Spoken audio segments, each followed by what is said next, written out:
국무회의를 시작하겠습니다. 저는 지난주 체코 공화국을 공식 방문해서 파벨 대통령, 피알라 총리와 각각 정상회담을 갖고 두코바니 원전 우선 협상 대상자 선정에 따른 후속 조치들과 함께 한-체코 협력 강화 방안을 논의했습니다.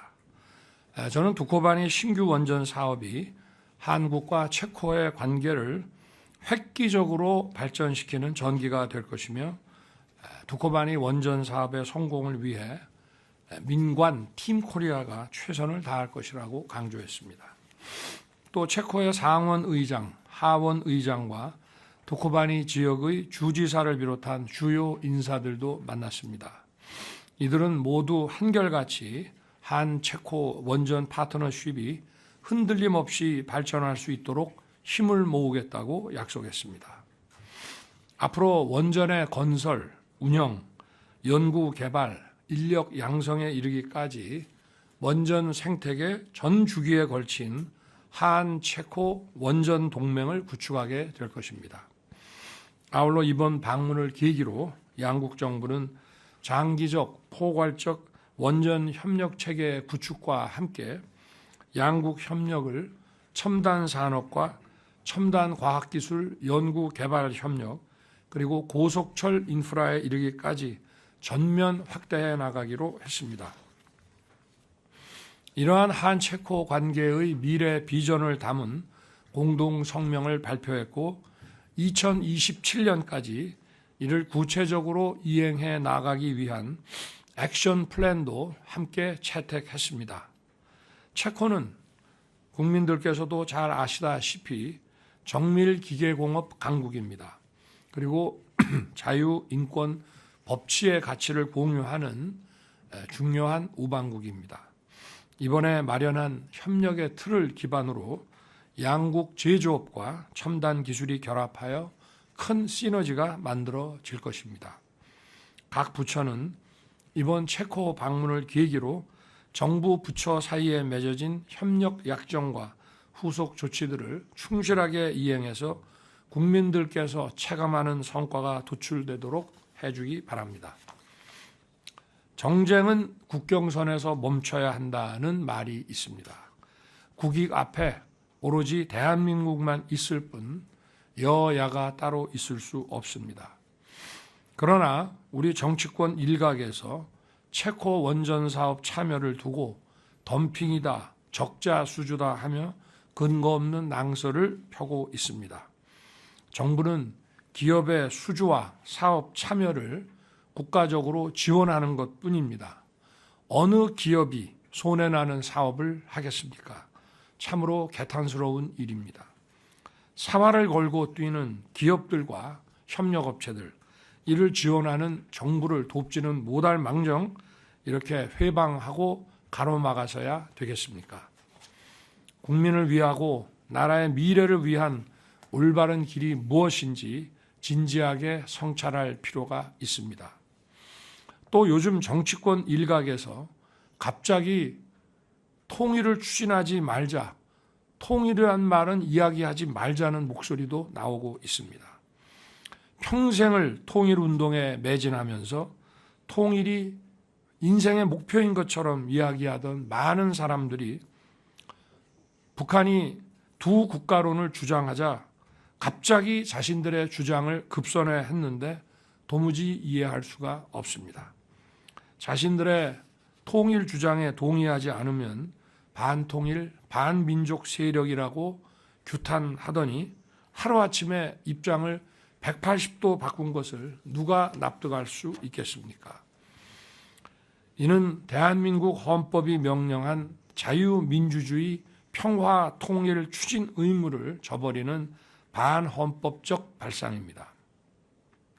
이들은 통일을 버리고 평화를 선택하자며 통일부도 없애자 대한민국의 헌법상 영토 조항과 평화 통일 추진 조항도 삭제하는 등 헌법을 개정하자는 주장까지 하고 있습니다. 북한이 핵 공격도 불사하겠다며 적대적 두 국가론을 주장하는 상황에서 평화적 두 국가론이 과연 가능이나 한 얘기입니까? 통일을 포기하면 남북의 갈등과 대립은 더 첨예해지고 한반도의 안보 위험도 더 커집니다. 정부는 공허한 말과 수사가 아닌 강력한 힘과 원칙에 의한 진정한 평화를 구축할 것입니다. 그리고 우리 정부는 늘 평화적인 자유통일을 주장해 왔습니다. 그리고 앞으로도 평화적인 자유통일을 추진해 나갈 것입니다. 이는 결코 무력에 의한 통일이 아닙니다. 우리 정부는 한반도 구성원 모두가 행복한 자유통일에 다가가기 위해 한층 노력을 강화하겠습니다. 모든 개인의 자유와 인권이 존중되고 미래 세대에게 꿈과 희망을 안겨주는 통일 대한민국을 준비해 나가겠습니다. 중동 상황이 급박하게 전개되고 있습니다. 재외국민, 우리 기업, 파병부대, 외교 공관의 안전을 긴급하게 점검하고 경제와 물류에 미치는 영향을 분석해서 필요한 조치를 지체 없이 신속하게 취해주기 바랍니다. 지난 9월 11일부터 2주간 운영해온 추석 비상응급주간이 내일 종료됩니다. 걱정하는 목소리가 많았습니다마는 국민 여러분의 협조, 의료진의 헌신, 정부와 지자체의 선제적 대응이 모아져 큰 어려움 없이 연휴를 보낼 수 있었습니다. 지방자치단체는 지난 추석보다 2배 가까이 많은 지역의 병의원들이 당직 의료기관으로 참여하도록 이끌어냈고 자체 재원으로 응급실 운영을 지원하는 등 핵심적인 역할을 해주었습니다. 오늘 국무회의에서는 중앙과 지방의 비상진료체계 협력을 더욱 강화하기 위해 지자체의 재난관리기금을 비상진료에 사용할 수 있도록 특례를 신설합니다. 이를 통해 재난관리기금을 비상진료 의료기관과 의료인력 지원 등에 사용할 수 있는 근거를 명확히 하고 지역의 의료 현장에서 필요로 하는 인적, 물적 자원을 신속히 지원할 수 있게 됩니다. 관계부처와 지자체는 가용한 자원을 총동원하고 협력을 더욱 단단히 해서 응급의료를 비롯한 비상진료 체계를 굳건하게 유지해 주기 바랍니다. 이번 추석 연휴에는 지난 추석이나 올해 설 명절보다 훨씬 많은 병의원이 문을 열었습니다. 국민들께서 응급실 대신 문을 연 동네 병의원을 먼저 찾아주시면서 응급실 경증 환자가 예년 추석에 비해 40% 가까이 감소했습니다. 1분 1초를 다투는 중증 응급 환자는 대형 병원 응급실에서 신속히 치료를 받고 비응급 경증 환자는 중소병원이나 동네 의원을 찾는 것이 바람직합니다.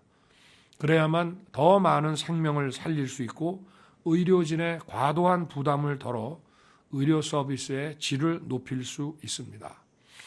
성숙한 응급의료 이용 문화가 현장에서 뿌리내릴 수 있도록 지속적으로 안내해 주기 바랍니다. 이번 연휴 기간 이송 지연과 응급실 뺑뺑이 사례들을 살펴보면 수지 접합, 조기 분만, 신생아, 심뇌혈관 환자들이 대부분입니다.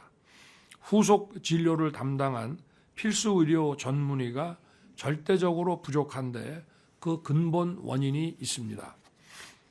절대적인 전문의 부족 문제와 함께 중증 필수 의료 의사들에 대한 불공정한 보상, 과도한 사법 리스크가 해결되지 않으면서 필수 의료가 서서히 무너진 것입니다.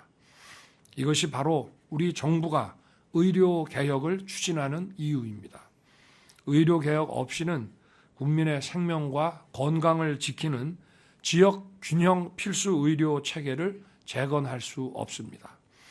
정부는 의사 증원과 함께 의료 개혁을 흔들림 없이 추진하여 국민들이 언제 어디서든 걱정하지 않고 질 높은 의료 서비스를 받을 수 있도록 모든 힘을 쏟겠습니다. 지난 9월 19일 미국 연방공개시장위원회는 4년 6개월 만에 기준금리를 0.5%포인트 낮추기로 결정했습니다. 전 세계적인 인플레이션에 대응하기 위해 높은 금리를 유지했던 통화 정책이 전환점을 맞은 것으로 평가됩니다. 수년째 이어오던 고물가, 고금리 시대가 저물어가는 조짐이 보이는 것입니다.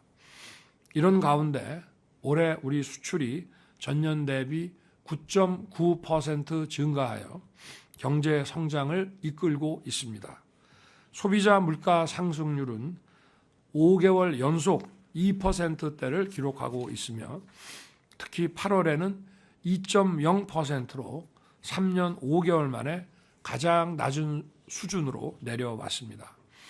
앞으로 글로벌 안보, 공급망 불안이 확대되지 않는다면 물가는 2%대의 안정적 흐름이 예상됩니다. 이처럼 국제 경제 상황이 변화하고 우리 경제도 회복세를 보이고 있습니다만 누적된 고물가와 고금리로 인해 국민들의 체감 경기는 쉽게 회복되지 않고 있습니다. 경기 회복의 온기가 구석구석까지 닿아서 국민들께서 확실하게 체감하실 수 있도록 더욱 세심한 노력이 필요합니다. 각 부처의 장차관부터 실무자까지 민생 현장을 직접 찾아 어려움을 호소하는 국민들의 목소리를 귀담아 듣고 즉시 행동에 옮겨주시기를 당부합니다. 그동안 발표했던 민생 대책들이 차질 없이 추진되고 있는지, 놓친 부분은 없는지, 제대로 효과가 나는지 다시 한번 꼼꼼히 되짚어보고 보완할 방안을 신속하게 마련해서 추진해야 합니다. 정책은 내용에 못지 않게 속도가 중요합니다. 더욱 속도감 있게 정책을 추진해서 정책과 국민 체감 사이의 시차를 확실히 줄여야 합니다. 정부의 노력이 실질적인 민생의 변화로 이어질 수 있도록 더 열심히 뛰어주기 바랍니다.